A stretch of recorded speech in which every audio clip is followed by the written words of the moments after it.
thing. He was talked into it. And Sam's whole motivation behind this whole tour was to piss the brothers off enough that they go out and do a stadium tour of Sam and Dave. Right, and that was his and Irving's idea. Right. And you know who the big winner of this tour is, Dave? Irving? That's right. Because think about it. Yeah. In a few years, what does he do? Van Halen goes on tour. Yeah. He becomes Van Halen's manager. And does the Sam tour and the Dave reunion tour, both of them. Right. So at some point, now I don't know when he stopped being Sam's manager. Yeah. But at some point, he stops being Sam's manager. Right. And he was Van Halen's manager up through their last tour. I'm assuming right after the 2004 tour. So let's be honest. Okay. The winner of this thing was Sam ended up getting the reunion. He ended up getting the Van Halen reunion in 2004. That's true. Right. And then what did Van Halen do after that? In 2007, they ended up reuniting with Dave. Which is why I say Irving is the big winner. Right, he's the big winner. What did Irving get? Irving got the Sam and Dave tour. Irving got the 2004 Van Halen tour. Irving got the 2007 Van Halen tour. He also got the 2012 Van Halen tour. He also got the 2015 Van Halen tour. He probably made a mint off of that stuff. That guy's a mastermind. That, basically wraps up the Sam and Dave tour. You can go see it on YouTube. There's lots of clips of the shows. I thought Dave's show was very strong. Sam's shows are great too. Don't get me wrong. There wasn't anything wrong with Sam's set at all. Him and Michael Anthony. Although I have to say, and see if you agree with me on this, Dave, I thought when he played with Michael Anthony later on, which I think was the summer of 2006, thinking it's right around that Live It Up album, because I remember the whole Live It Up backdrop and him promoting that album at that time. I think they really locked in then. And this was sort of the beginning of the Michael Anthony, Sammy Hagar union and bond post Van Halen. It started with the Sam and Dave tour. Because I agree. Yeah, I agree with you on that. Yeah, because Michael Anthony was sitting home doing nothing for years, and he was kind of like, what is going on? And according to legend, what did he do? He played on, what did they say, 3 tracks on Van Halen 3 or something? And then he ended up playing nowhere on the new Sammy songs on the Best of Both Worlds. It was really getting scarce. His role was getting diminished. Although he certainly played very well on the 1998 Van Halen 3 tour. He was fantastic. He sang. You can hear a little bit of that tour on Sam's live album that he put out. Yeah. I forget what it's called. What's it called? It's Sam and the Labos. It came out in 2003. Yeah, I'm going to open it now. And while you're opening up, so Sam had been planning to put out that live album. And Gary's on it, right? Yeah, exactly. That's where I was heading to. Yeah. Because he was going to put out the live album, and then he knew he was doing shows with Mike, so he held off putting out the live album because he wanted to add some songs with Mike. And he did put the duet with Gary, When It's Love, on that live album too. So if you want to hear that, you can go to that live album and hear it. Right. And that live album, by the way, is awesome. Oh, fantastic. Sam didn't do a bad job at all. When Sam rocks hard. Oh, yeah. It's not, it's like boom, boom, boom, boom, boom. It's very raw, it's very rocking, and Sam has always been a strong live act. Yeah, he's always been a strong live act. He always puts on a good show. I've never seen Sam deliver a bad show. Ever seen Sam deliver a bad show. Like Ted Templeman said in his book, Sammy's sort of like, you could pull him out of bed and put a microphone in front of his mouth and he'll still sound amazing or something like that. So yeah, that's for sure. He does sound fantastic. That's for sure. Dave, you're not going to believe this. This album is not even here. I'm looking at both Spotify and I'm looking at iTunes. Oh, you're gonna make me dig up the hard copy CD. Is what you're gonna make me do. Why, do you have that in order? I do have that. All right, here we go. We're going into the vault. Oh God, here we go. We're going into the Oiga vault. The Oiga vault. Okay. If you speak Yiddish, you'll get it. Let me see if I can guess the name. Go for it. It's called Sammy Live in the Wabos, and it's what the fuck? I can see the photo, but I can't. I know. I can see the photo too, but I couldn't remember the name. You're gonna kick yourself when I say it. Mm-hmm. It's called Live Alleluia. Oh God, I would have never gotten that. Oh, okay. Live Alleluia. That's what it's called. God, that's what it's called, right? Because this was the album. Because he ends the live album with the studio version of Alleluia. Oh, and it's not.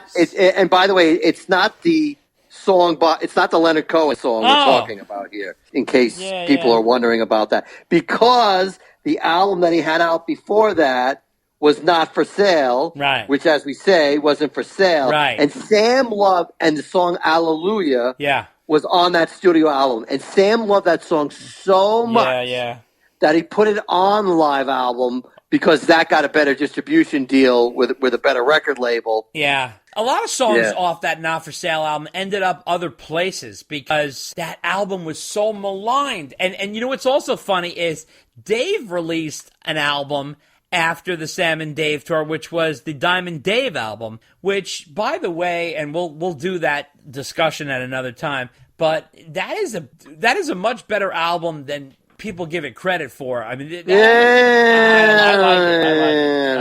All right. We know where you stand now.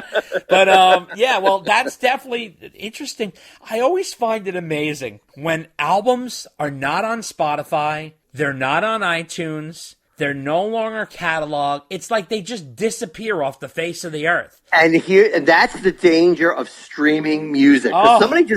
Somebody brought this up today. Yeah. I forget what it was. It was some Monkees album or Michael Nesmith album. And they're like, these songs were on Spotify I know. A few weeks ago. I know. And now they're not there. I know. I hate that. As somebody pointed out, well, that's the danger of streaming music. Yeah. It's here today. Yeah, here today, not there tomorrow. That's right. If you want to hear it, when you have a hard copy, you don't have to worry about it. Right, that's the difference. But I tell you, I guess it was John 5 when I did the John 5 interview.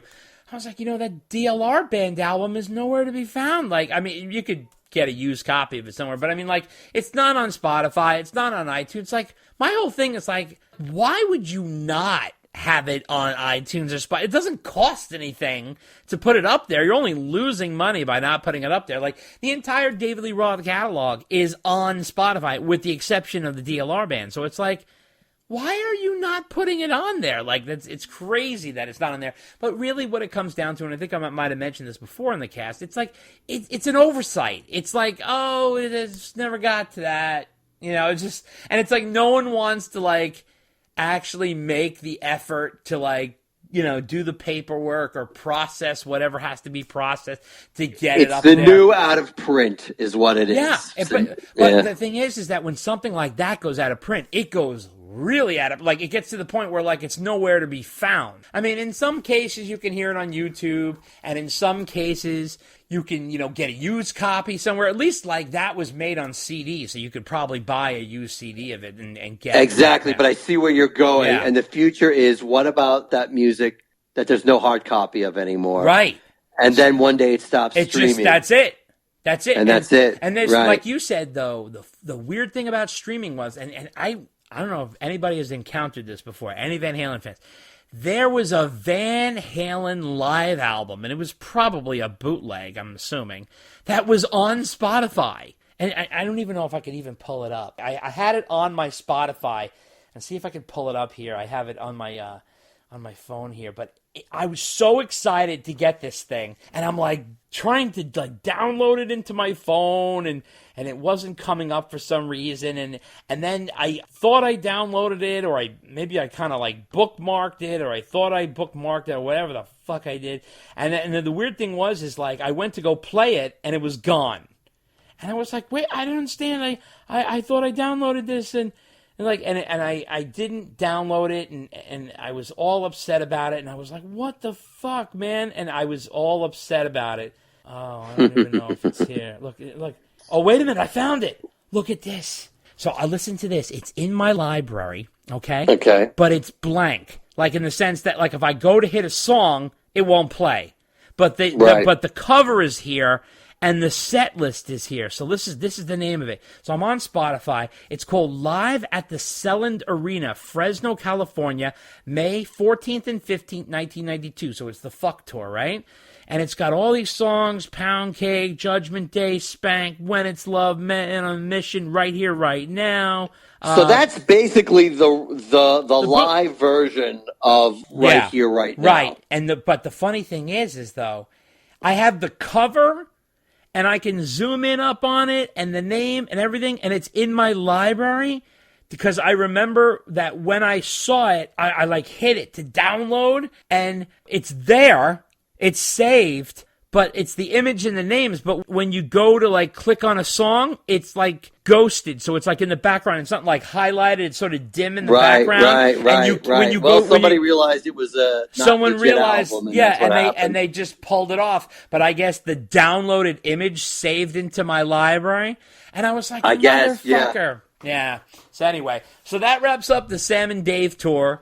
And we are on to our interview with David Lee Roth guitarist Brian Young. And oh my God, he gives us such great stuff. He talks about all kinds of crazy behind the stage stories with Dave, including flying in a helicopter over New York City with David Lee Roth and all kinds of wild stuff. He was on the Sam and Dave tour. He was the guitarist for that tour. He was the guitarist that followed the late Bart Walsh, poor Bart, who passed away last year. He was a good guest of ours on this podcast, and we miss Bart and his craziness and his incredible guitar playing. He's a wild man. But Brian was the guitarist in the band Atomic Punks, and as Bart was, he followed Bart in Atomic Punks, and then he followed Bart in the David Lee Roth band, and he played with Dave for several years. He was also on Dave's radio show with him. They used to call him B. Young on there all the time, and he played on many different things with Dave and many different tours, and he gets into all kinds of cool stuff, all kinds of discussions, all about Dave, and that is all coming up next. Take a listen. I don't know if there's a Van Halen without David Lee Roth. I know that nobody cares about Van Halen if David Lee Roth is not in the band. I'm the Toastmaster General of the immoral majority. He's so full of himself, and and to me it just doesn't work anymore. I don't really see that there's a whole lot of comparison. Sam throws a party. I am the party. Hi, I'm Jackie Martling. My brand new autobiography, The Joke Man, Bow to Stern, is being released. Go to JackieTheJokeman.com. Great holiday gifts, easy to wrap. I guarantee you are going to love this book. Hey, what's up, everybody? This is Damon Johnson from Brother Kane and Black Star Riders, and you are listening to Dave and Dave Unchained. Crank it up. Author Greg Renoff is back with a new book, Ted Templeman, A Platinum Producer's Life and Music, the new biography of the record producer Ted Templeman, who went on to produce Van Halen, the Doobie Brothers, Van Morrison, Aerosmith, Sammy Hagar, and more. The book, which runs $19.95, and it's currently available at Amazon.com. From the man who brought you Van Halen Rising comes Ted Templeman, A Platinum Producer's Life and Music, written by Templeman as told to Greg Renoff. Available for only $19.95 at Amazon.com. Order it today. Where's Diamond? Is he around? Yeah? When he gets here, let me know. I'm going to go beat on his bus door. We're going to get his ass to sing a song or something. We're going to get him to do something. Live in front of your naked, steaming eyes, the entrances and exits are everything. There's some kind of a psychological law that human beings remember the very first and the very last thing. This is, showbiz. This is the parade down Center Street. This is P.T. Barnum, the elephants, or the kitty cat, as the case may be. Let's talk in terms of intellectually slutty, mind roasting through the ceiling with our little chicken legs dangling. Positive, hallelujah, go for it. Well, ladies and gentlemen, we have an incredible guest this evening. You know him as the former guitarist for David Lee Roth from 2002 to 2006, Brian Young. Brian, thanks for coming on. Thanks for having me. Excellent. Dave and I have seen you in concert many times in multiple formats, so it's great to talk to you. on the podcast, and we've been wanting to talk to you for a long time, so this is great to have you. So wanted to ask you, just to start off the interview, how did you initially get the gig with Dave? Well, I was actually in a band called the Atomic Punks before I was playing with Dave, and that's kind of what led me to getting the gig. It's kind of funny because they were friends of mine, and when their guitar player, Bart Walsh, right, got hired by Dave,